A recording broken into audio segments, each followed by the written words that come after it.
Popcorn World.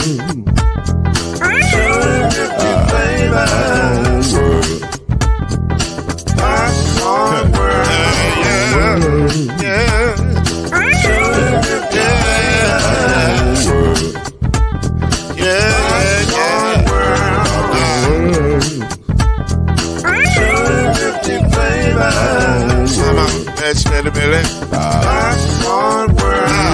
Can I make you groove now? Yes, I can. So you can get this groove in the back of a can. You can make it round the world when the holes in your hand. Popcorn World. 250 flavors gonna make you smile. 250 flavors gonna make you smile. 250 flavors gonna make you smile. I said popcorn make you smile. Ah. Popcorn World. Popcorn World. Popcorn World. Popcorn World. The Popcorn World.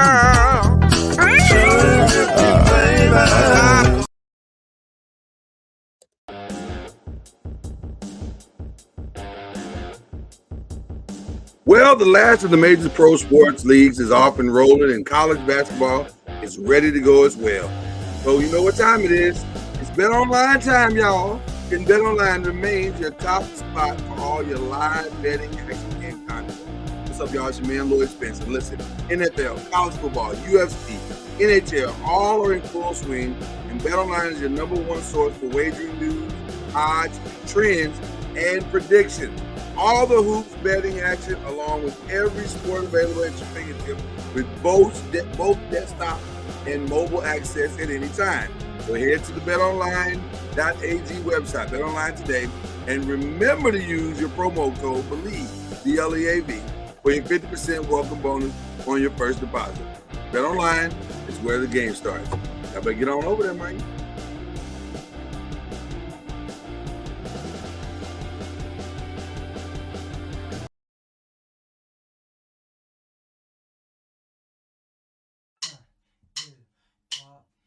You're now listening to BLEAV in the ACC with Heisman Trophy winner and Florida State legend, Mr. Charlie Ward, Wave 3 TV, and Fern Creek Hall of Famer, Kendrick Haskins, and Mr. Talking Noise himself, and of course, Mama Noise's man, Lloyd Spence. And now, it's time for BLEAV in the ACC.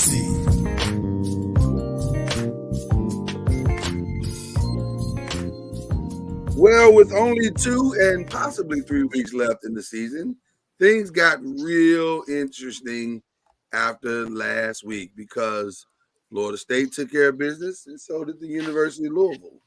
And now our show is, you know what, Kendrick? What?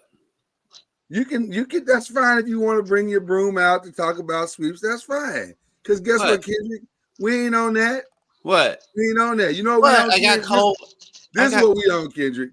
I got cold I got cold in my basement. You know what it is? He's petty. Charlie, this is the petty side of Kendrick that you don't understand. So he wants to come in with his little broom because he literally wants to brag about the Cowboys sweeping a team that is starting an undrafted quarterback who literally still lives with his parents. When they had full staff in week 1. What does that? When they lost 40-0. When they lost 40-0. You know what? The combined score of the 2 games was 89-17. Hey Kendrick, you know what? I'm gonna let you. Not really. I got cold. It got cold. I'm in the basement. You know I'm in the basement. I got totally cold. Okay. You know why? I got cold. I understand, bro. And then like we're cleaning up around here. You know what? It's almost Thanksgiving, so we cleaning up around the house. I just happen to have a Charlie. I'll talk to you, Charlie. Have you seen the movie Groundhog's Day? You know how the guy keeps reliving the same thing every year? Kendrick and I do this every year. He brings out this stupid broom every year for the past 25 years, and then at the end of the year, because they keep sweeping the Giants. It's great. Listen, and that's the only team they'll sweep. They won't beat anybody else. You'll be sitting by me at the end of the season. That's not true. They'll win other games. They've already won other games. They've already won other games, silly.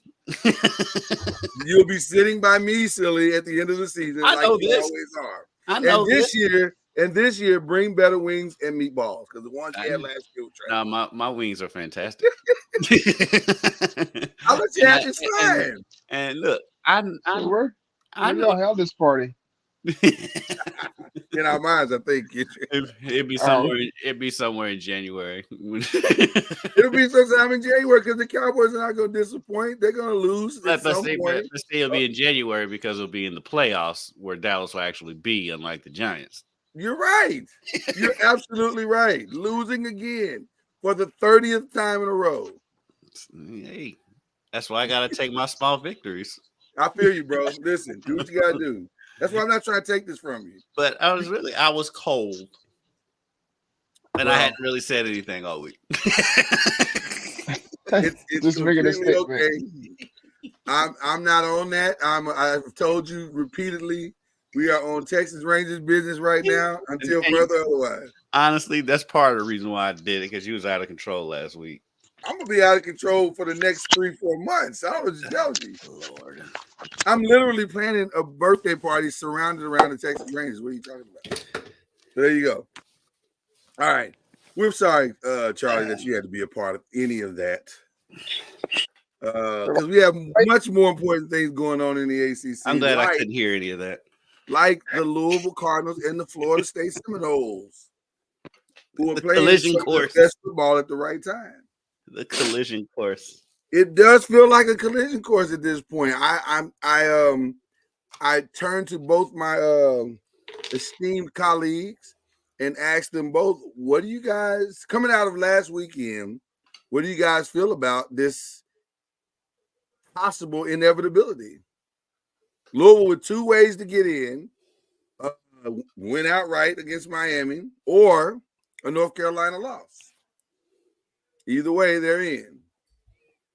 Even it's easier if they do go ahead and just win on Saturday, right? Because after that, it gets so convoluted. I mean, pretty much a lot has to happen for them not to make it, but college football is nuts, and so anything could happen. So they would do themselves a solid by just going ahead and winning the game on Saturday. Okay. Yeah, I mean, that's what you would like to see. Unfortunately, it's going to be a tough one. Yes, it is. You know, Miami, to me, of course, their defense is solid, and you know they're a good football team. Unfortunately, they've lost some games. One that they shouldn't have lost. And then the other ones that they've lost, the other 3, I think were on the road pretty much. Mm-hmm. And so it'll be interesting to see how it all shakes out. With Van Dyke, not sure what's going on with him. He started out really, really well early on, and then all of a sudden, it seems like he can't get right or do what he needs to do to help us in. Well, to borrow a line from the great Charlie Ward, I hope this ain't the week he figures it out.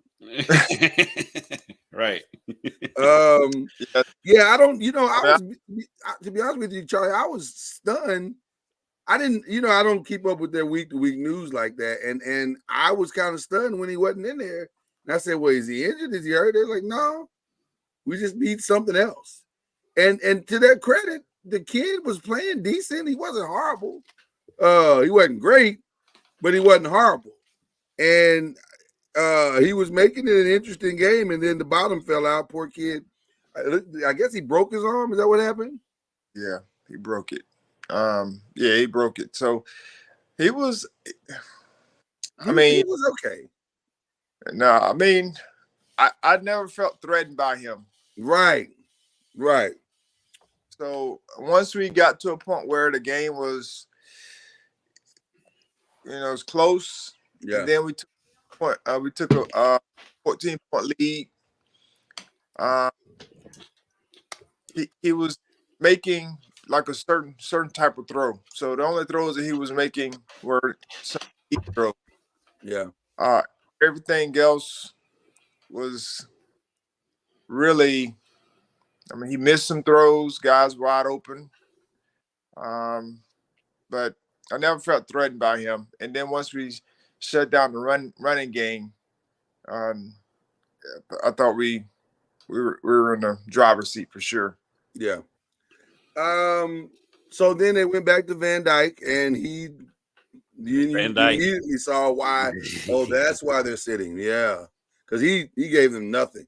And to be fair, they'd already snatched the confidence out of his chest. So I don't know what he had left to give, because he came in like a quarterback who wasn't supposed to be there. And so Right. I don't know. It's interesting because Florida State may have done Louisville a favor. And you hate to say it that way, but by the kid not being available this week, the backup who be moved to the starter role, not being backup, it's probably more advantageous for Louisville to play against Van Dyke than it is the other kid. I don't know. If Louisville can get some pressure on Van Dyke, yeah. But the thing is, and U of L's defensive front has been great all year, but they're going up against the best offensive line they've seen all season. Miami's offensive line, both lines for Miami are really, really talented. That's why it's so surprising that Miami's had its struggles. And I guess I don't want to put it all on a kid, but I mean, the quarterback play has been so inconsistent. I think that's their biggest problem. But up front, I mean, Miami can compete with just about anybody. They kept them in the game last Saturday against Florida State. Yeah. It's defensive line. Yes, their line play is solid. Both sides. I thought their defense is what kept the game close. I thought it was too. Yeah. Because offensively, if you take away any of their big plays, I mean, that's essentially what it was. I mean, first half was their run game, hidden, popping big. And then the second half, it was mainly, like big throws, big play that kept them in the game, but kept the offense moving. But defensively is where, they were able to keep the game close. So, like I said, it was an interesting game. And then coming out of another interesting game on Thursday, the whole game was I don't know how to describe that Virginia game, honestly. Weird. It was all over the place. It was all over the place. And then, to me, the strangest part of the game, honestly, was the 5 minutes after Virginia got its final score. Because it was like in the third quarter, because Jack Plummer started having an out-of-body experience, and he just started doing really, really ridiculous stuff. And you're going, why are you doing that? Like, why are you rushing? Why are you throwing it? What are you doing? Are you okay? And I hate this. This is going to sound, I'm telling you in advance, Charlie, this is going to sound terrible, but I don't think I'm wrong. If the injury had not occurred, I'm not sure U of L recovers, because that time that it took to get the young man off the field, it kind of calmed Louisville down, and then it sent Virginia into a whole other mind space. And when they came back on the field, they looked like two totally different teams. And so it's an unfortunate circumstance, obviously, but it may have been, and this is a horrible thing to say about a horrible situation, but it may have been kind of that blessing in disguise. So I don't know. It was a very strange game. Very strange game. Yeah. But they scored on the play. No, they scored on that play. I'm saying once that play happened and the young man Jones went out of the game, and it took so long to kind of resolve that, Louisville finally, when they came back in, they just calmed down. Everything just kind of calmed all the way back down. And then they hit those two big plays, and the defense kind of settled back in. Everybody was just kind of, they found a way to kind of capture the game. But it was just, before that, it was a little helter-skelter for a minute there. It was, they hit those two big plays. Yeah. And that was it. I mean, Plummer Well, did but he hit the up long well. pass. Like he set him up well. He didn't. It wasn't just those. I don't think, because if you go back and look at the play-by-play, he hits a couple little dinks, the normal Jack Plummer stuff. A few little dinks here, dinks there, and softened up the defense, and then he hit the 2 plays. Well, he hit the 1 play. The other play was Isaac Garendo. Well, Isaac did all of that. Isaac did all of that. Yeah, he was amazing. He's so funny because they had Garendo in the Monday press conference, and they were talking because he's a big guy, and so I mean, and he's thought of as a power back, but like he's like. I ran track in high school. He's like, he was a sprinter. He's like he ran the 100 and 200 and 4x100. He said, I put some respect on my name. He's like, I just put 35 pounds on it since high school, so people don't remember that. Then I'm fast. But yeah, when he breaks through the line, he has been a godsend for them because he's been pretty good for them as a backup anyway. When Jordan is gone, Jordan needs a rest or whatever. But since Jordan has been injured, Garendo's been fantastic. He has. He really has. And he was talking about, he came from Wisconsin where they ran the ball all the time. So it was like, what made you, want to go play for Jeff Brom, who throws it all the time? And he was like, I'm going to learn different aspects of the game. I'm going to learn how to catch the ball out of the backfield and picking up the blitz and stuff like that and being able to run more. So he's been a godsend for U of L this year. Well, that's why he came there. He didn't realize that wasn't going to happen. He's going to be back in the Wisconsin offense because the strength of the team is running it. I mean, let's just be honest. It is. It's a Big Ten team. It's the most Big Ten team that Jeff Brom's had. With a little twist, a little small twist. So, guys, we have ourselves it appears a title race. Like everybody just got to Louisville's got to take care of their business. Florida State is in, but we got ourselves possibly a game here. I'll ask the team that's in, Charlie.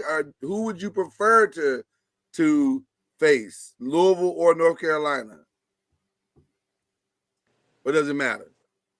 At this point, it doesn't matter because they're both good teams. They both have strengths, just like every team has strengths and weaknesses. I know Florida State has prepared themselves with the players that they have, the experience that they have, the games that they played, not just this year, but over the course of their time. And so they're prepared to play in this type of game. Louisville and North Carolina. North Carolina was there last year. And so they've had this experience again. I think they were there last year. Or was it Duke? It was Carolina. I think it was Carolina, I think. It was Carolina. Yeah, I don't think it was Duke. Yeah. No, it wasn't Duke.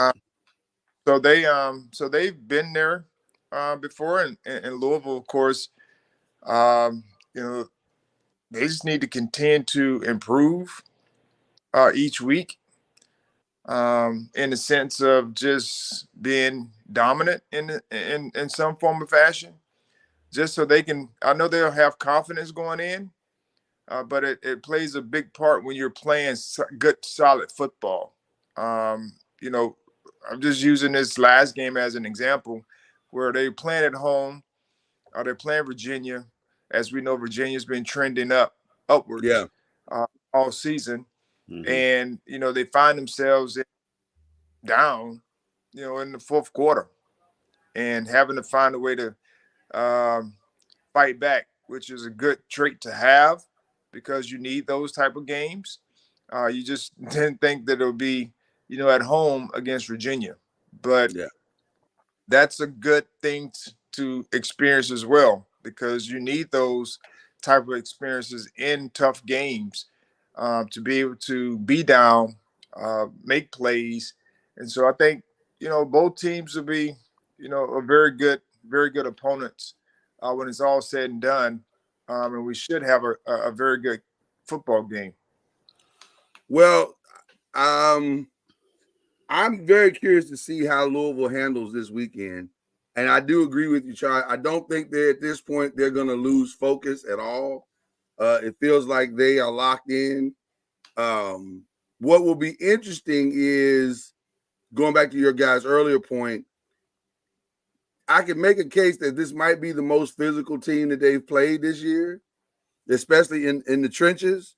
And so what'll be interesting is to see how they match that physicality early on. If they can match it like with the same level of intensity, then they should have success. But I'm curious to know if they I don't think there's a home field advantage. Now that's the one thing Louisville will have going for them, because I don't think Hard Rock is a home field advantage for Miami at all.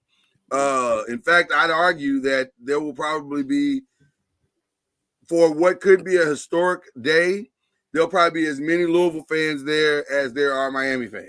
Yeah, because Louisville fans are weird. They'll travel, but they don't go to the home games. Right. They love so weird. They love the vacation. Yeah, so it's going to be a strange They don't fill game. up their own stadium. It's so weird. But they may pack 20, 30,000 into this game, like real talk. It's kind of funny because it reminds me of when we went, Kendrick, to the Russell Athletic Bowl that year. And I'm thinking, on the day of Louisville, Kentucky, this is a terrible, decision by the administration to have Louisville go to Orlando to play a bowl game on the day of the Louisville, Kentucky basketball game. And that place was packed. It was half Louisville in that stadium. Yeah. And so, and ironically, that was against Miami. So yeah, they travel well. Yeah, they beat Miami to death that game. They really did. That was a fun Teddy game. Bridgewater and Devontae Parker. So go ahead. You got something? No, I was going to add more to the game that we were talking about. I didn't think absolutely. Go ahead. To the records, that shows that you're 8 games back. But I didn't think you'd want to show that. I took a lot of risks last week. Most of them did not pay off. No, but now U of L, they've never won at Miami, and so that's huge too. They're 0-6. I think is the record. 0-6 all time at Miami. They've had some classics down there. They've had some duds down there. Last time they played down there, they got blown off the field, and so it's a huge win. I mean, it's a huge game for them. And I said, Jeff Brown put it right on. He's like, these next 2 games against Miami and against Kentucky are the 2 most talented teams they've played all season. That's not a knock on anybody else, but it's just true. Right. Outside of Notre Dame. And so they need to get healthy more than anything. They need Jordan and they need Thrash to come back. And so if they can get them back, it'll be okay. Huh? They've been in and out. They played a little bit in both games, but not enough. To be honest with you, Louisville has kind of caught a break in both games. They've needed them in both games, but people have stepped up enough to where they didn't have to have them. And it worked out perfectly. Like you said earlier, Garendo has basically become the 1A to Jawan's 1. Yeah. And the young kid that caught the touchdown Saturday, I can't remember Bruce. Yeah, he stepped up his game tremendously. So they're trying to not overwork, and I know what they're doing. They're saying we need them for this Kentucky game more than any other game, because the Kentucky game, if they win this game this week, the Kentucky game not only becomes a game to where they beat their rival, but it's the final off chance that you might possibly, chaos may reign today and they could possibly sneak into something greater. If nothing less, sneak into a greater New Year's Bowl 6, New Year's 6 Bowl, whatever, however we say that. I think but chaos could reign today as well. I mean, it could. I think. I don't think it will, but right. I think they're at least going to the Orange Bowl, unless something wacky happens, and wacky happens, and like it's also what I wanted to talk about too, was how confident are we in Florida State maintaining that 4 spot in the playoff, even if they win out? Because it kind of feels like if Washington wins out, they're going to have a good spot. Washington might leapfrog Florida State, and then Washington's in a good spot. U of L knock U of L out of the Orange Bowl, and so how are we feeling about that? I'll say this before Charlie goes. I think Florida State has to blow their next two opponents completely out the water. Like those games can't be close anymore. Like this is the time where Florida State's everything's got to click, and I'm sure it's going to click this weekend. But a dominant win against Florida would probably keep them solidly in place. But any type of leakage, whatsoever, I think Washington is in prime position because this game this weekend that they play against Washington is playing Oregon State, I think it's Oregon State. State. That's on the road, which they have proven all season long. They play well on the road. So if they get another top 25 win on the road, and Florida State has another kind, I don't call it a squeaker, but it's just not a visually dominant win. The college football team committee has proven that they only value the number on the win side. They don't value what the other number. So Florida could win 24-7, and it's dominant on the defensive side. They don't care if it doesn't say 40-something to 7. It's not a dominant win to them. So, thoughts, Charlie Ward? It would be baffling to me if there's a one loss, because there's going to be one loss team in the top 4. I mean, there's going to be one, because you think about who's in the top 4 and who they're going to have to play within these next few weeks. They're playing each other in some form or fashion. Yeah. So, you talk about Washington, Oregon. You talk about Bama, Georgia. And then you got Ohio State, Michigan.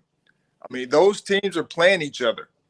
And so there's going to be one loss, or potentially be no losses for those teams that have 0 losses, which will clear up the whole picture. Right. But I don't see a team that hasn't lost and they played some quality opponents just like the other ones in there that's in the top 4 or 5 sitting home, out of the college football playoffs. Now they've done some crazier things, so I wouldn't put it past them, but that would be one for the ages, which is possible. There's always a first, but that would be one for the ages for a team that has 0 losses in a Power 5, sitting home from the CFP with a team that has 1 loss in the mix. So that would set a different type of precedent, and it would definitely, it would be different. I'll just say that. Well, but let me just go ahead, John. I think, from a Florida State standpoint, the wins that we're having doesn't seem like you say 24-7 against Pitt. That's defensive, that's defensive Dominance. That's dominant. And offensively, of course, we struggled, but Pitt is a tough deal because you're dealing with the elements, a lot of other things you're having to deal with. But we found a way to win that game 24-7. To me, that's a sign of versatility from your team. When your offense is not clicking on all cylinders, the defense is the one that steps up. But they've been stepping up all year, pretty much. And everybody's having those kinds of games. That's the part that really throws me off. But there's a sneaky thing that the committee did that I want us to pay attention to as well. You notice that in the top 10, Missouri, who's a 2-loss team, jumped Louisville. I noticed that. And I said, and in my mind, that is to protect SEC teams. So if Georgia were to somehow lose that Alabama game, the quality of that Missouri win is still very strong. So there's a possibility that win or lose in the SEC championship game, Georgia doesn't go anywhere. It's Alabama that reaps the benefits of that win or loss or whatever. Because again, like I say every year, that's when at the end of the season, the TV show is going to kick in at some point. And then what do we know is going to drive the ratings? So go ahead. How does Alabama get in and with the same record with Texas? Listen, you and I are on the same page with that. I don't think Alabama, to me, should have a path. But they're going to say that they do because of what we just said. Because, it's Alabama. And Nick's going to, he's going to bellyache and lobby and go on every sports talk show in America to lobby for his team. So it's whatever it is. I personally think Washington should be there over I keep saying it, over Michigan. Michigan's Penn State win is not as impressive to me as what Washington has done all season long. Like, they've gone on the road and beaten Oregon. They've gone on the road and beaten USC. That's impressive to me, man. Now their defense is not good, but offensively, Michael, huh? I was going to say their defense is suspect. Oh my God, it's terrible. But you got to score 40 points to beat them, because Michael Penix is slanging that thing around the field. Which, by the way, let's take a side break for that before we get to these. I think Michael Penix might be the guy. I'm not asking you to reveal your vote, Charlie, but I am asking you: is that a Heisman? Or has he put a Heisman-worthy performance on the field? I mean, yes, he has. Okay. There's others that are in the same boat in a sense. Is there a non-quarterback? Maybe Marvin Harrison may get one out of respect for what he's done. Other than that, is there another non-quarterback that has put something on the field to make it to New York? Non-quarterback? Well, non-quarterback. Because at this point, I feel like it's going to be Penix, Nix, Harrison. I don't think Harrison's going to be there. Huh? I don't think Harrison's going to be there. He might. Yeah. He might. He has a good game against Michigan. Yeah, his numbers, right? He could if he dominates in that. If he dominates Michigan, maybe, but yeah, just like right now, because they were so bad offensively at the beginning of the season, I don't think he makes it. But outside, but Georgia's tight end would have been there if he didn't get hurt. He hadn't got hurt. I think Bowser would have absolutely been there. I think this might be Michael Penix to lose at this point. Like, he's kind of separated himself. And the best part about him is that he's gone head to head with pretty much everybody not named Drake May that would have been a contender, and he did his thing. You gotta put Jaden Daniels in there. I think Jaden Daniels got to go in there. I agree, 100%. I mean, that guy has great numbers, and just think against Alabama. I mean, he gets hurt. He gets hurt against Alabama, and the game went sideways for them. You could argue Jaden Daniels has single-handedly kept that entire season afloat. Yeah. Their defense is not good. No, it's not good. It's not good at all. And it's amazing to see so many traditionally defensive strong teams this year not be very good. LSU, that's usually not their weakness, but they are not good. I'll ask Charlie, is this more of a knock on defenses, or is this a credit to these offenses, these new innovative offenses and these offensive coordinators? Because we are seeing stuff we've never seen before, like more and more wide receivers lining up in the backfield, tight ends getting more involved in the offensive play calling and stuff like that. Is it that, or is it something else, Charlie? No, I think it is some offensive things, but tackling is tackling. I mean, you That's got to be USC's able to issue. Oh my God. USC just doesn't like tackling. They should be running those drills on a loop every week. Like, why do and they you even got have a weight room?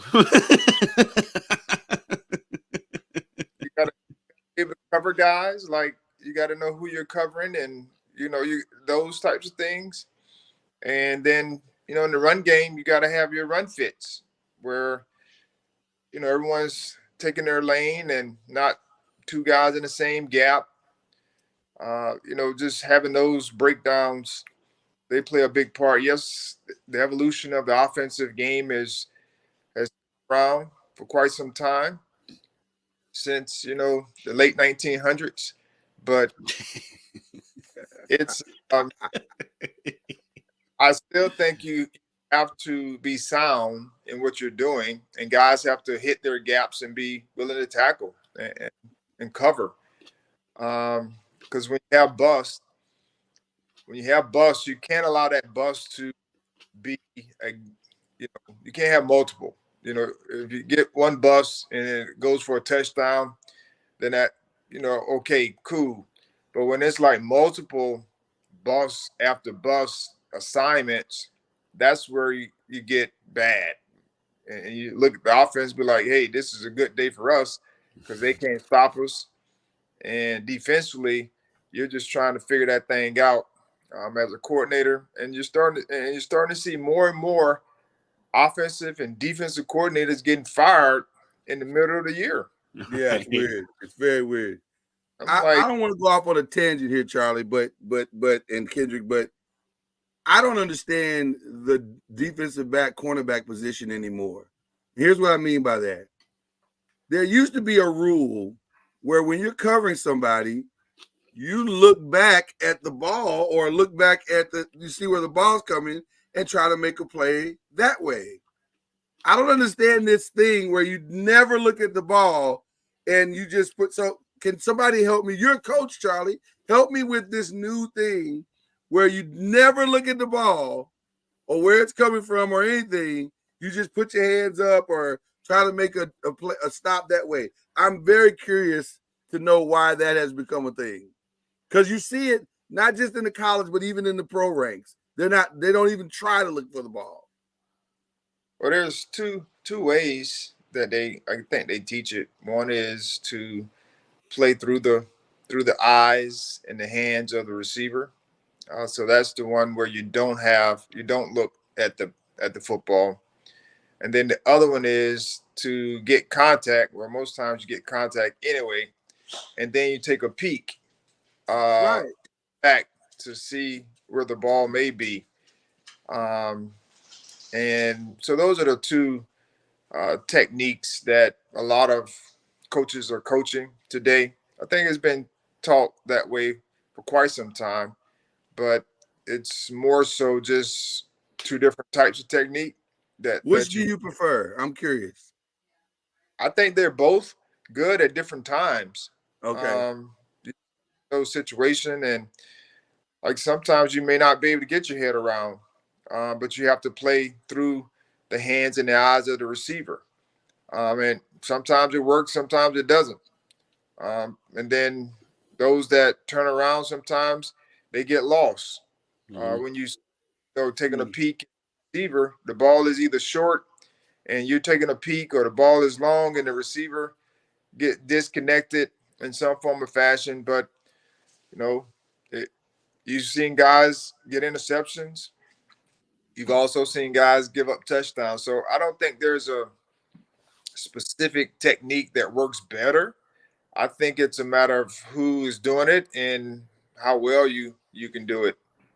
And I think sometimes the DB is just beat, so he's just getting his hands up. I would say most of the time you see guys get a PI call. Is what you get. It's I don't know. It's just a weird thing. It's better to get a PI call than give up 6. Well, for sure in college, the PI call is not as damaging as it is in the NFL, where it's at the spot of the ball, where it's literally a play. Just run down there and throw the ball up and try to draw a PI. That's what a lot of teams are doing. Which Jeff Saturday admitted that the other day on Get Up. Oh yeah, for sure.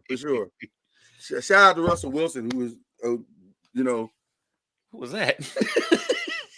that was a great play. I can't take anything away from the play. It was a great I'm play. talking about what you just did. What I do? It looked like you was swatting. Oh, it was a gnat. I don't know what's going on. It was a gnat. It freaked me out. I was like, what is that in my face? Okay, I'm sorry. Let's get to the games. We definitely need to get to the games at that point. All right. So obviously Louisville hung in there to beat Virginia. Florida State hung in there to beat Miami. But there were some other games. Shout out to Virginia Tech and Boston College, who never seemed to disappoint. Virginia Tech ain't put up 48 points in 5 years. And all of a sudden, now they're offensive juggernaut. They're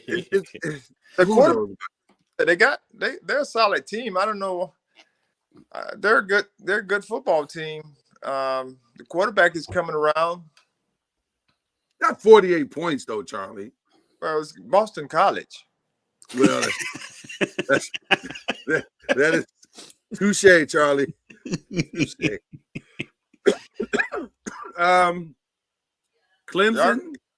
Y'all gonna stop talking about Clemson Tigers. I am going to continue to talk about Clemson Tigers. That's this dude. I present to you. Charlie, was I wrong? Was I wrong about Clemson? How many losses do they have? They have 4. Okay. And there may be one more coming. I give you credit for saying they're going to have 4 losses. Yeah. But however, you say they're going to lose every week. So if he's going on how I do you not pick them to believe. lose. I do not believe. You need to start believing. That's why you're in third. No. That's not the reason I'm in third. That has nothing to do with it. It's stock. You better get you some of that Clemson stock. No, I'm good on that. Because I think I'll get that Clemson stock is you start paying some NIL money. If you until then, I'm out. Okay, NC State and Wake Forest. NC State, you can argue they've kind of turned their season around. They've been playing some good football here lately. So now my question is this enough for Dino to keep his job? Well, I'm glad that they're not firing him or letting him go like at the end of the year. I mean, they've already said it. No, I'm just saying, like some of these teams are firing a coach, a la Texas A&M, 3 games before the end of the season. Oh, you saying they haven't fired him yet? Yes. Yeah, they'll probably let him finish the season. That's the decent thing to do, right? You would think. Because he's been the best coach they've had in a long time. Yeah, he's been the longest tenured. He's the longest tenured coach. He's the longest tenured, right? So at least let him finish the year. I don't know if it's enough to help him keep his job. This turned out to be an excellent game. I honestly thought Duke had this one at some point. Like Duke was really rolling, and I was starting to think, man, Riley might not make it back. Like he may have lost his job. This kid's pretty good. Yeah, I don't think he needs to come back either. Agreed. Agreed. Young quarterback was. I thought when he came into the Florida State game late, he was better than the guy that they were putting out there. Yeah. The middle guy, the second guy, yeah. Yeah, Blevins or Belvin. But I thought he was solid. He threw the ball well. You could tell he kind of knew what to do with it, where to go with it. Had good arm strength. And then this week happened where he showed us he's capable of handling the moment. He was pretty good. He was. Listen, I think Duke's got a bright future. They're going to be all right. If they keep their coach. Well, that's the other thing. It may be hard. It's going to be hard to keep. It's going to be hard to hold on to him at this point because if he can do that at Duke with all those restrictions, he's going to do well somewhere else. And I believe in one pick, Michigan, no surprise, in beating Penn State. Washington did what they do. They beat Utah. This game, I was a little surprised by this. I thought Ole Miss would have been a little more competitive, but they were not. Georgia's Georgian. Georgia is Georgian. And then in consistent fashion, USC and Oregon, USC, we've said all season, they just can't stop anybody. So why start stopping people now? You know, They did hold them to 36. I said they did hold them to 36 points. Listen, for USC, that's progress. Right. That is massive progress because Oregon's been putting up some real numbers this season. So you got to take your hat off for them. Maybe they're moving in the right direction. Two of the safest bets in college football are the unders in Iowa games and the over in USC games. So, if I ask the question, what was the score of the Washington game? The score of the Washington game was 35-28. So I asked this question. So Washington is I know where you're top. going. Yep. Utah is 28. I mean, Utah is, I'm not sure what their rank is at this point. They're probably somewhere in the mid-range, like 18. Something like that. I'll look it up for you, Charlie. So I'm saying when we were talking about Florida State, just going back to Florida, we were talking about Florida State and blowing out teams. And I mean, these teams not doing that either against quality teams, I should say. Yeah. So, yes, you're going to have your close games and you're going to have your blowouts, meaning there will be games like this weekend, North Alabama. Yes, if the game is close, Florida State against North Alabama, then yes, I would say right. struggling. Yeah. But even against Florida, where it's a rivalry game on the road, the game could potentially be one very similar to like it was Miami. It was we had a 14-point lead in the fourth quarter, and then we gave up the long play to where they can cut it to 7 points. But once we got the 14-point lead, I felt comfortable, with where we were. And if we didn't give up that long play, they probably wouldn't have scored again. They probably would have kicked the field goal. But that was one of the only ways that they were going to be able to, score was big play. So I'm just saying these teams that they're talking about leapfrogging someone that's undefeated. They're in the same boat in that regard, where they're not really dominant. They're dominant on one side of the ball, but they're getting stops when they need them on the other. And by the way, I fully expect that Florida game to be close. That Florida is right now 5-5. They need one more win to get bowl eligible. They'll get that this week, won't they? Because I would assume they're going to get that this week when the SEC plays like high school teams. Right. I'm assuming they're going to get that this week. But you know what? No. They're on the road. Who they play this Missouri. week? Oh, they're not getting that this week. No, they're not getting that Missouri. Yeah, no, they're not getting that this week. They are absolutely not getting that this week. So, I don't know who did. Say it again. I said I'm not sure who did their scheduling. Yeah, I don't know who did that. That was crazy. The SEC. so they're going to need that game to get that game. They're going to sell out to that game. So I think that game against Florida is going to be like a close game. They're going to fight with everything they got. So I don't know. The way the committee values certain conferences so much more than others is a little unnerving. The committee values the SEC and the Big Ten. That's it. I don't know why I don't know why they value the Big Ten so much outside of Ohio State. That conference is, it's unwatchable. And then that Michigan Penn State game, they may as well had on leather helmets. Michigan ran the ball 35 straight plays. It was unbelievable. You know what it is, and this is not going to be popular. Get that off my screen. You know what this is, and this is not going to be popular preaching, but it's probably not wrong. You got to get some younger, fresher eyes in those committee playoff rooms. And I think sometimes when you have old traditional eyes, you come with old traditional values and thought processes. And so you get old traditional results. That assessment can be made about a lot of things. That is very true. That is very, very true.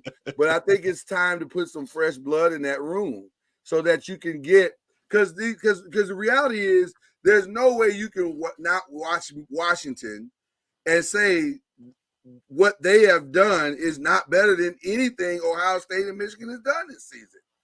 It's just, I'm sorry. And with all due respect to Ohio State, I'm not saying they're not a good team. I'm saying I ain't seen Ohio State putting up consistent 40-point games against quality top 25 teams. Because their offense has been so up and down because quarterback play has been inconsistent. So the eye test has got to count for something, doesn't it? You would think. Ohio State? Yeah. I don't think Ohio State's the second best team in the country. And then Michigan doesn't play a ranked opponent until what week was it? Week 10 last week? Right. I'm like, I don't. But that's because and not even not ranked opponents. I mean, they played the bottom of the Big Ten the whole time too. I mean, they didn't play Iowa. And to hear people say the way that they're just dominating. Of course, are we not? Are we all blind? What is this? You know, this feels like the emperor who wore no clothes. Like the dude is naked, and you're all trying to say he's wearing clothes. No, they're just beating bad teams. That's not impressive. They'll put the Big Ten up there all the time. They'll put the SEC. They're going to put the SEC up there every time. And to me, I mean, I don't know how you can make the argument that the Pac-12 is not the best conference this year, but they will make that. They will make that argument. They might put it ahead of the Big Ten, but they're not going to. God forbid they put it ahead of the SEC. I'll say this: God, the SEC has been.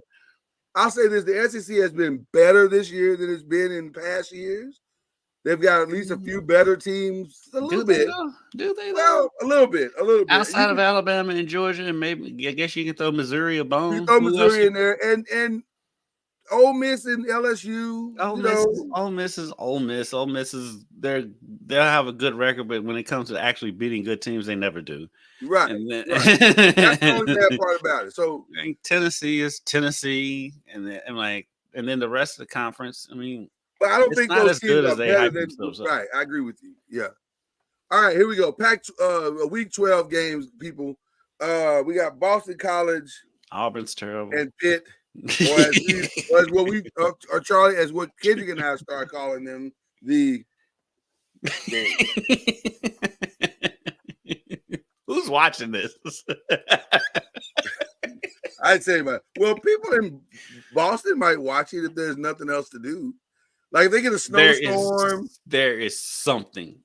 Like if they get a snowstorm, and then the city calls in and says, "Hey, everybody's on emergency, stay home." They'll go sledding.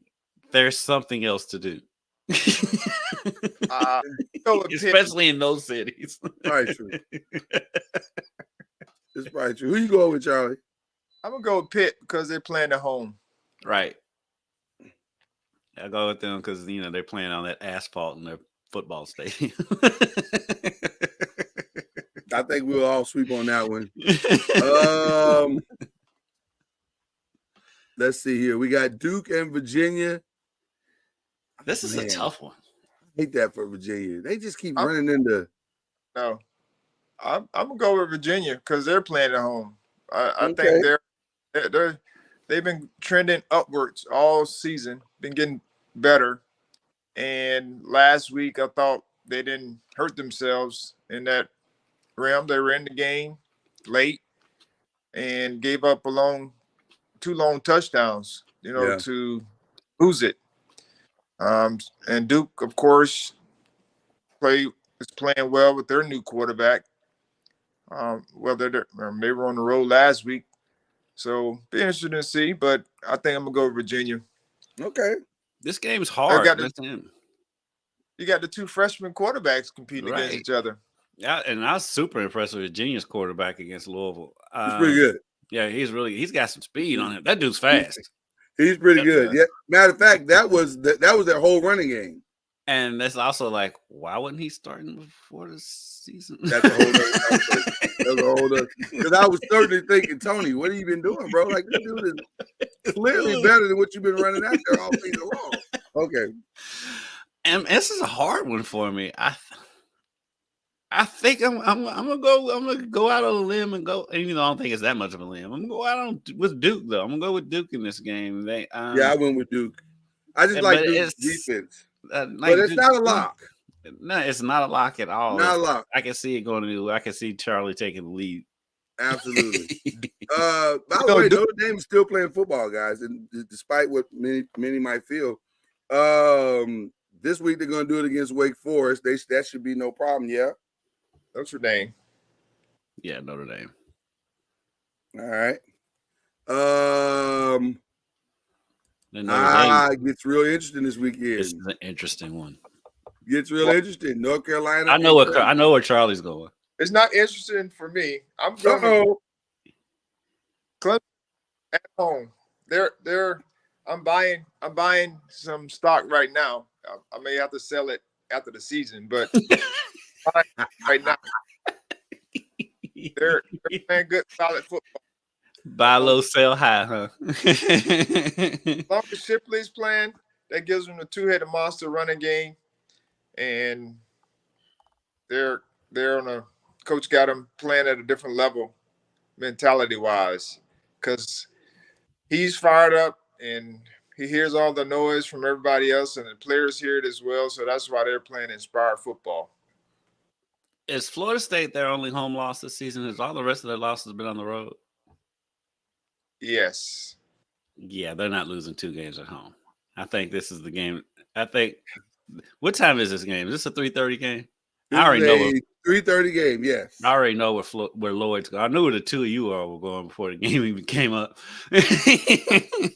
Lloyd picks against Clemson every week. I just feel like one more loss is coming. Maybe it's South Carolina. This Carolina. one makes the most sense. Nothing has made sense. This one makes the most sense. I'm going with Clemson at home. They're playing well. North Carolina's defense is still North Carolina's defense. Oh, yeah. So I think when you juggle the two strengths versus the two weaknesses, I think Clemson's stronger defense outweighs North Carolina's stronger offense. I'm gonna go with UNC. You pick UNC every week. Doesn't matter. At this point, this is like Clemson's become your Sam Howell. They have become my Sam Howell. By the way, shout out to Sam Howell. Put up 52 points in our fantasy league last week. Right, who's doing everything. No, he had 60. He had 60. He's having his moments. I can't wait for him to beat your Giants. Now he's still gonna get Ron Rivera fired, but he ain't getting him fired. Ron Rivera's getting Ron Rivera fired. NC State and Virginia Tech. What we doing here, gentlemen? I'm going with Virginia Tech because they're playing at home. I believe their quarterback is solid, even though NC State's defense is good, solid as well. And I'm not so on NC State's quarterback. Yeah, I'm still not sold on NC State's offense. And so I'm about to go with Virginia Tech. Here's what's interesting. We're all saying that, but quietly, NC State has amassed a 7-3 record and 4-2 in the conference. Hold on. What was it? What was their score last week? Check it out. 26-6. Who are they playing? They play Wake Forest. Okay, there you go. But this is coming on the heels of beating Miami 20-6 and beating Clemson 24-17. They're on a 3-game winning streak. How many points did they score? That's details, Charlie. They have not scored over 26 points in any of those wins, but they are wins. They're going on the road to play a team that just scored 48 points. Even though Boston College. But to your same statement, it is Boston College, though. But I don't think NC State could put up 48 against Boston College. They may not have to. That's my point. Like, if there's any kind of defense that's solid, they're going to struggle. Okay, so you going Virginia Tech. I'm assuming Kendrick is going to join you because you can't afford not to at this point because you guys are tied. I already gone against him on one of my picks. I'm just going Virginia Tech because they're at home and I don't trust NC State's offense. All right, well, then I have the luxury to go in NC State. You've got the luxury to do whatever you want. I can do whatever I want at this point. Right. I can do whatever I want at this point. Season is closing. Syracuse and Georgia Tech. Wow. I'm going with Georgia Tech. You got to go. You don't have to do Dino like that. They've been up and down all year, but Syracuse has been down. Syracuse has been the most consistent. Y'all don't have to do Dino like that. He's already about to lose his job, and we're going to kick dirt on the man. Hey, Georgia Tech, you don't know what you're going to get either. I'm assuming you both wouldn't be surprised. Georgia Tech. Honestly, wouldn't be surprised if Syracuse won. I'm assuming you both going Georgia Tech, right? Yes. I'm going to go Syracuse, if only to just throw a little solidarity toward the brother. Yeah, okay. That's the only reason. Louisville and Miami. This is a tough one. Huh? I say this is a tough one. I'm not 100% set on Van Dyke. I just don't know what you're going to get with him. They got a lot of good weapons on offense, but he makes some good throws and then he throws 3 interceptions. Mm-hmm. And doesn't function, but their defense is solid. So I'm gonna go with Miami. Oh, okay. I think it'll be a good game. What are you doing here? Be interested to see how Jake Plummer handles Miami's defense. I think we're gonna get a turnover-filled game between two very inconsistent quarterbacks going against two stout defenses. Okay. I'm gonna give Louisville the edge because I believe a little bit more in their run game with Garendo and Jordan, especially if Jordan is healthy. And so, I'm going with U of L. It's going to be a close game. It's going to be a good game. But I do think that when they've gone up against stout fronts in the past this season, like against Notre Dame and against Duke, the line has stepped up in those games. And granted, both of those games are at home. We'll see how it goes on a neutral field. This will be at home too. I'm going to go with Louisville. I do wonder, though, how the weather's going to affect them. It's going to be 85 degrees in Miami on Saturday. Oh, wow.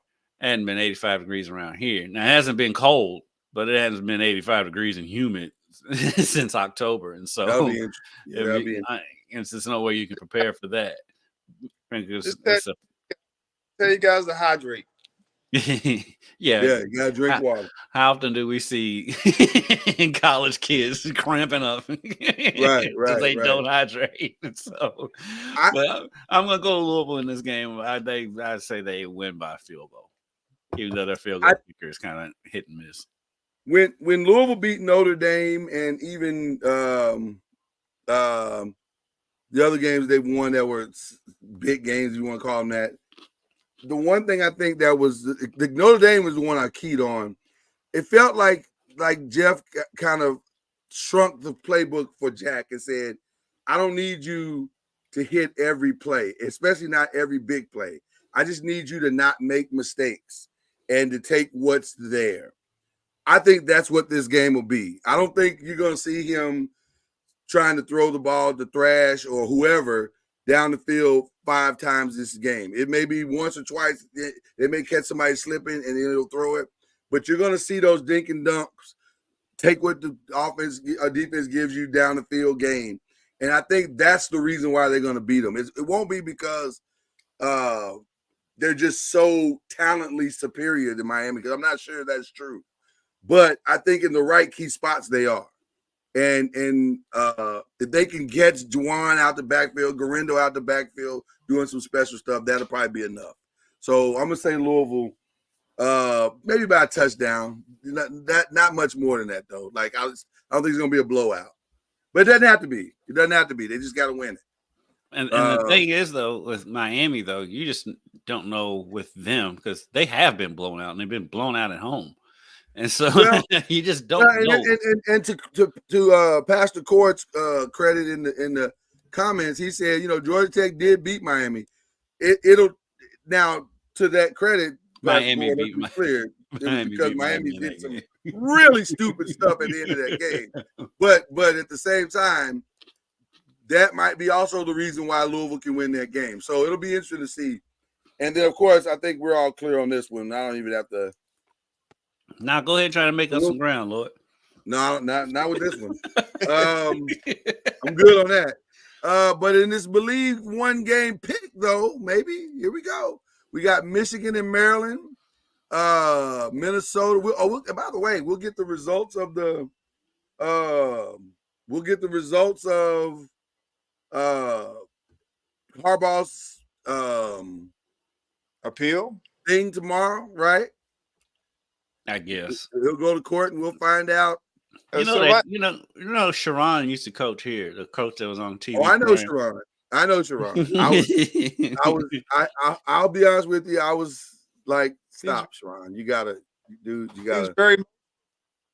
He was overly emotional, in my opinion. Like, come on, the man be emotional. He can listen. He can do whatever he wants. I'm just saying that Charlie's saying that in his Charlie way. Hey.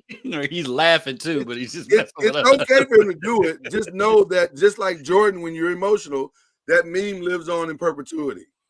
But it's okay to be emotional. Okay. Feeling emotional. Yeah, I see what you doing there, Charlie Ward. His head coach is at home watching his the head game. coach wasn't even at home. His head coach was down the street in the hotel. Was in a hotel around the corner eating filet mignon while they watched the game. He was at the stadium. He was there. He was probably downstairs in the basement somewhere. Minnesota, Ohio State is an interesting one.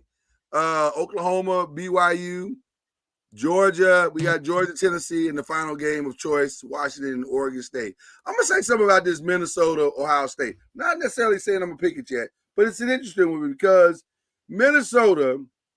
Every year since that new coach has been in, I forget his name, and I apologize to him. No disrespect to him. Is that Fleck? Yeah, it's Fleck. Yes. Every year since he's been there, he steals one game a season that he should not be winning. He should not even be in that game, and he steals it every year. I'm just saying. Well, he hasn't stolen one yet this year. It's not going to be this year. But why wouldn't it? If ever there was a game to steal, this would be the game. Go ahead and pick. Well, I ain't there yet. Let's see how this I ain't there yet. But I'm not saying I won't. I'm just saying he has stolen a game. You go back and look the last 3 years, he has stolen a game from somebody who was a contender every year since he's been there. I'm going with Michigan. So with that being said, those are your choices, Charlie. Who are you going Michigan, with? No brainer. Michigan at Maryland. They're still riding the emotional wave of. I think this is closer together. Like all this drama. I do agree with that. Their poor persecuted coach. So a team that doesn't throw the ball, which as a quarterback, I'm like, come on, man. But especially your quarterback was a Heisman Trophy candidate 2 weeks ago. Yeah, before all this stuff started. I'm like, that's a statement. Like we're gonna ram this down your throat, type of deal. I just think they have a chip on their shoulder, especially at this point, and they're playing a team, Maryland, that's been struggling pretty much all year. They've been up and down. But I think they'll get after them. Their defense is solid, really, really good, actually. And then they're gonna just grind you. I mean, that's who they are. I mean, they're up for the O-line award every year because they have offensive linemen that are huge, and they have backs that is running downhill, and then they have a quarterback now that can throw and run. Is Corum a first round back? I don't know about first round. I don't Not think first he's a round. I don't think. No. That's what I said. When I watched him this past weekend, I was like, it's good, but I mean, everybody's good behind that offensive line. I mean, that offensive line is sure tremendous. matters. And he's going against Penn State that never wins. That's the Ole Miss of the Big Ten. They never Yeah, win. they don't. They can't win either. Okay. All right. I was just curious. You guys' thoughts on that one. Kenny, which way you going, man? Let's scroll through the games real quick. Minnesota, Ohio State still out there. Oklahoma, BYU. You're all over that. You're all over that Minnesota Ohio State game. I'm gonna let you have that one. I have not said that I'm taking that game yet. Georgia, Tennessee, and then Washington, Oregon State. I'll take. Shout out to DJ Uiagalelei too. Changed the narrative on his. Hit the button. No, it was totally unnecessary. That was it. I'm giving him a legitimate shout out. Hit the button. That is not a flex. All them teams on there, and that's the one you decided to give a shout out because he's playing Washington this weekend. Georgia. I think, and that was a humble flex. A flex. Flexing by saying the man's name. Yep. We can't say names now, Charlie. We can't say names. You've been hitting that flex for 3 years now. Yes, I have. I'm going to take Georgia to blow out Tennessee in Knoxville. To blow out Tennessee. Wow. In Knoxville. Yeah. I have no faith in Tennessee whatsoever. Wow. Okay. Well, since I have nothing to lose whatsoever, I am going to take the Minnesota upset of Ohio State, and because I'm rooting for chaos. If that game was at Minnesota, I could see it. Maybe. They're not going into Columbus. You're doing. I am rooting. I am standing in support of chaos. I would love to see utter chaos. You standing on business. I'm standing on the business. Shout out to Kendrick Perkins. So I'm believing in the chaos. Okay, so those are our picks for this week. I want to give a collective pick, a shout out real quick, if y'all don't mind. And this one is near and dear to all of our hearts. I want to give a shout out to Jimbo Fisher, who has taught the world how to be fired. And let me be very clear what I mean by that. I have the numbers right here in front of me. This is the greatest firing in the history of firings. Like, it's not even close. It's not even close. Like, I'm so impressed by this firing that's why we're bringing it up today. So here it is. This is the beauty of this firing. Jimbo Fisher will, in the next 60 days, get $19.4 million. Within the next 120 days, they'll pay him an additional $7.27 million, and then continue to pay him $7.27 million until the year 2031. That's, my friends, is how you get fired. That's how you do it.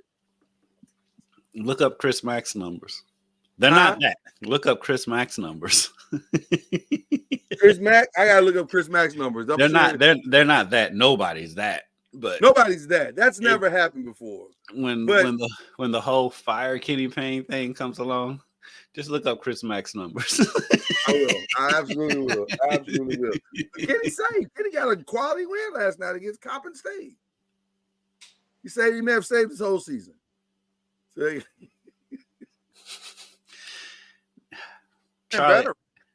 Charlie, I think your high school team could have put up a better fight than Coppin State did yesterday. Wow. The shade. The sad part about it, real quick, is like, yeah, Louisville won 61-41, but if you really look at it, Coppin State got a lot better looks at the basket than Louisville did. They just couldn't make them because they're just They're just not a very good team, but they executed their stuff way better than Louisville executed theirs. It's just they weren't very good. That's hard to say about a team that lost by 20, but and only scored 41 points. Right. Right. Wow. But their execution was a lot better. Wow. Well, again, Charlie, you are familiar with Jimbo. It's good to see him land on his feet, but do you think he's got? Huh? It was a home run hire. Do you? Well, for him, it was for sure. I mean, they really knocked it out of the park. For him, it was absolutely a home run hire. Do you think he'll coach anywhere else? I'm sure he will. Why? I'm sure he will too, but why? I would be so done. You won't see me no more. That's what we say from the outside looking in, on the streets. But most times when you're in that situation, I mean, you go and find other jobs because you want to stay in the game. Because he may want to go somewhere and be a play caller. That's a different role. I don't think that'll happen because of just ego. But there are other schools out there that's looking at head coaches. And so he may feel like he got a raw deal, which, I mean, the man got fired after beating the team 48 to whatever it was. I mean, 50, didn't they? I think they scored 50. One to 10, wasn't it? Yeah, after a great win. I mean, they fired him after a great win. I've never heard. So I'm like, that was already pre-planned or predetermined. Oh yeah, they met Thursday. Firing the man after a great, win. And so if I'm him, I'm excited because most times when you get fired is after a bad loss or a loss, or a loss in general. But to get fired after you win, at least you can say I went out as a winner. Listen, I mean, not everybody finishes the season with a W. Hey, listen, whether he won that game Saturday or not, the fact that he's going to make $77 million, he went out a winner. I'm sorry. There is no loss here whatsoever. Yeah, he went out with a W regardless of what happened on the scoreboard. It didn't even matter. It did not matter. The brother won. Well, think about that, though. They're getting ready to try to find another coach that they're going to have to pay. They're not going to pay the next coach that amount of money. Yeah. Yeah. They got one right there. They got one right there. No, his ego won't let him take that that pay cut. You think he's going to take that job?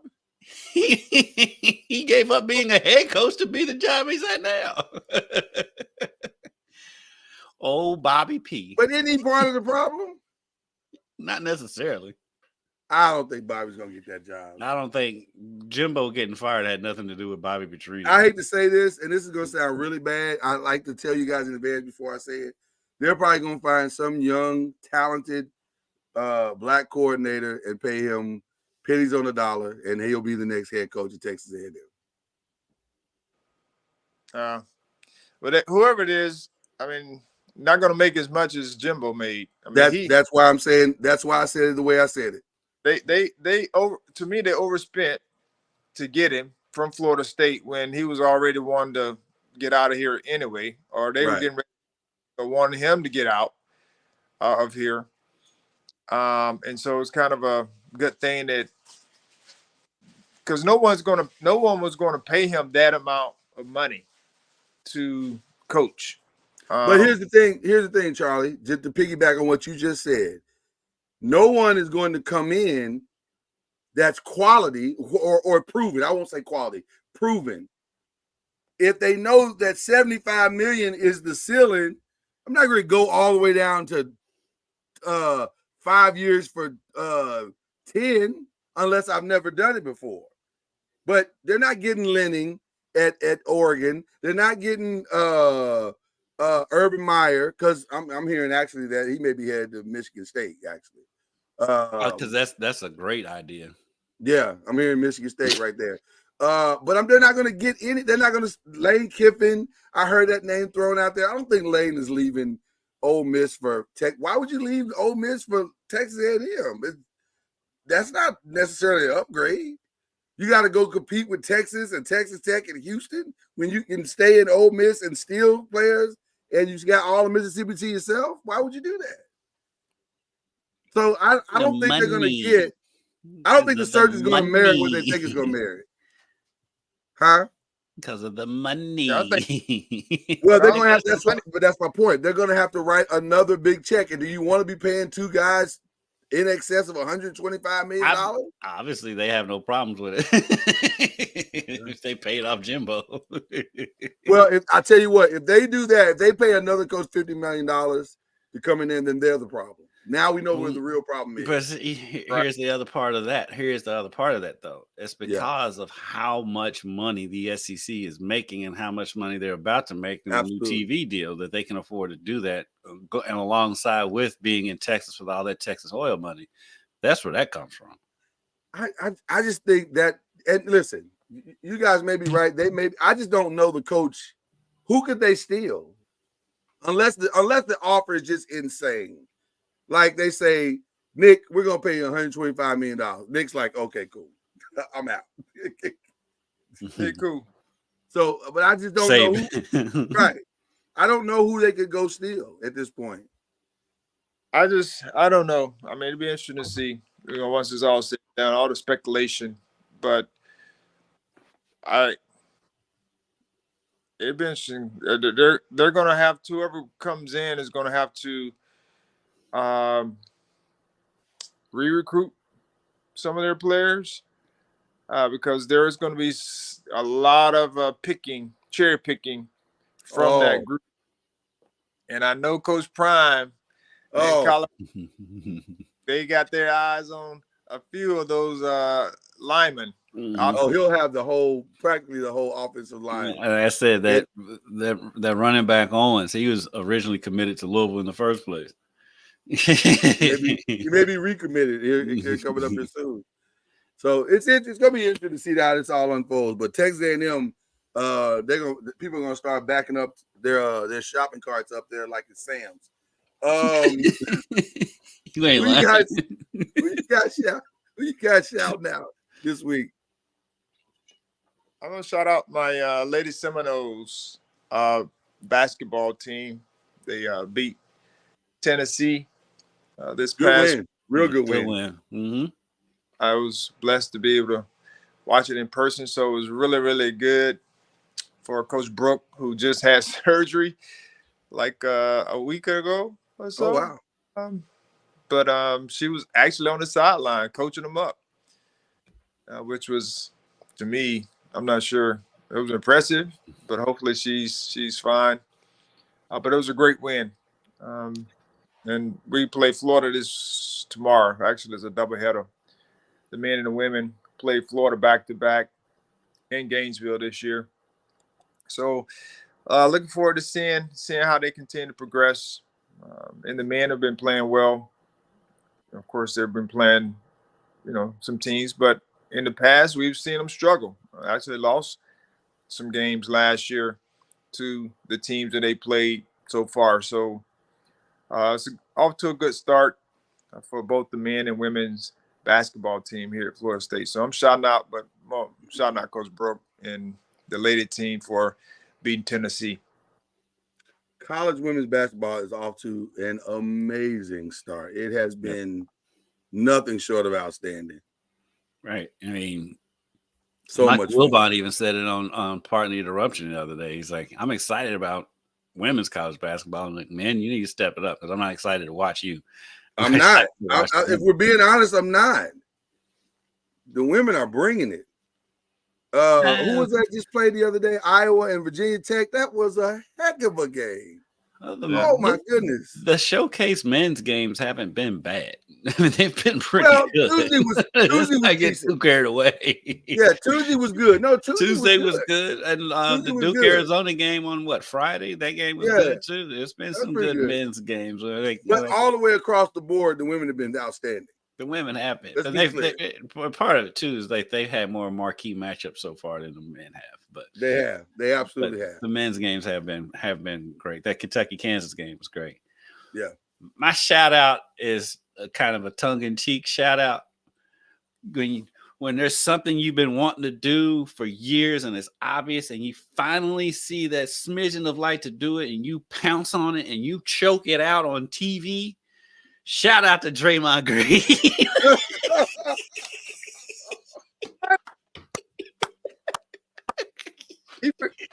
He forgot that. He forgot that he was at the NBA. He really did. He really did. Because he was like, Poor yes. Gobert. Yeah, but poor Gobert had nothing to do with nothing. He hates him. Gobert had nothing to do with nothing. He was just in the vicinity of Clay, and here comes Draymond. I ain't gonna say that. I ain't gonna say that. He may have had it. He was not causing any kind of harm to Klay Thompson. I ain't gonna say that. And here comes the junkyard dog. I don't know what he was gonna do. Let me just say that. Because in real time, when Rudy you slow it wasn't down, gonna it do looks like he anything. was innocent. Rudy wasn't When going you to slow do it down, it anything. looks like he's innocent. We're talking about Rudy Gobert. He wasn't going to do anything. Probably not, but Trying to be a peacemaker. well, He was trying to Frenchmen are known to be peacemakers. That is true. And, But- and then Cat did absolutely nothing, and he's right That there. was the shocking part. He did nothing. He was like, my brother, you on your own.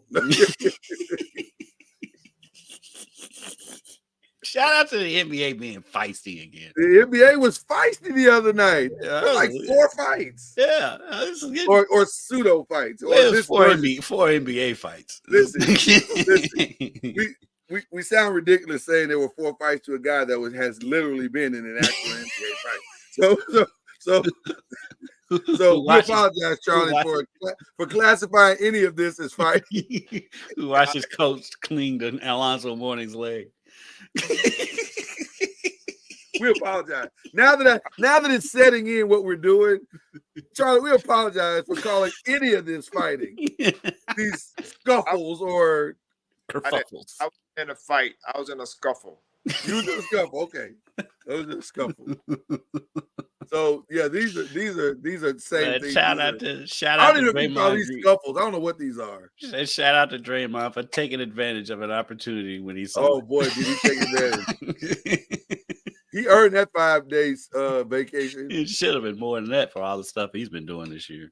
Well, yeah, he's also a feisty move for some reason. I don't understand, but maybe he just wants to spend more time with his kids. I don't know, but That commercial is cute. it is beautiful.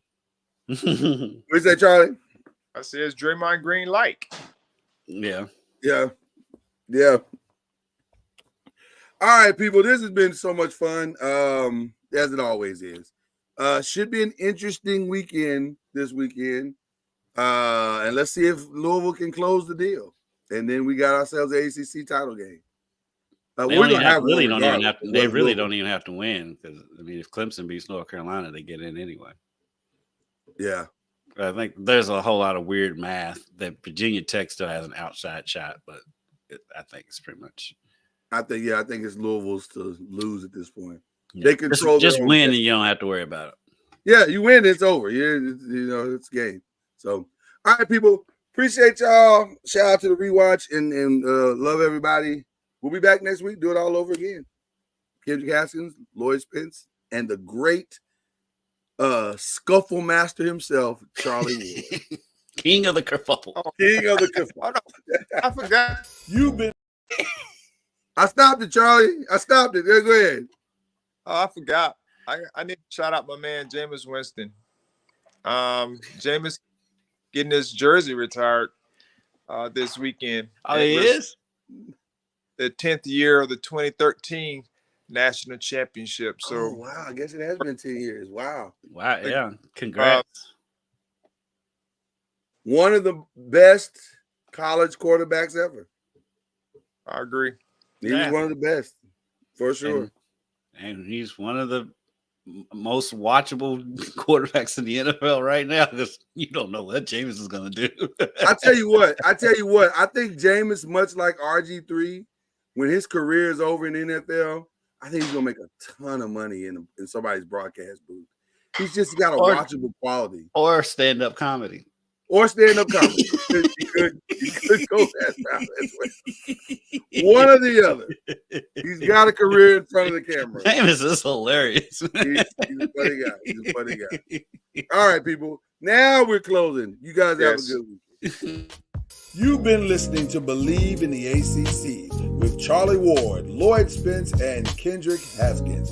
Please like, follow, subscribe, and share from the Noisemakers page on Facebook and on YouTube. And you can also listen to us on Spotify, Apple Music, iTunes, and wherever podcasts can be heard.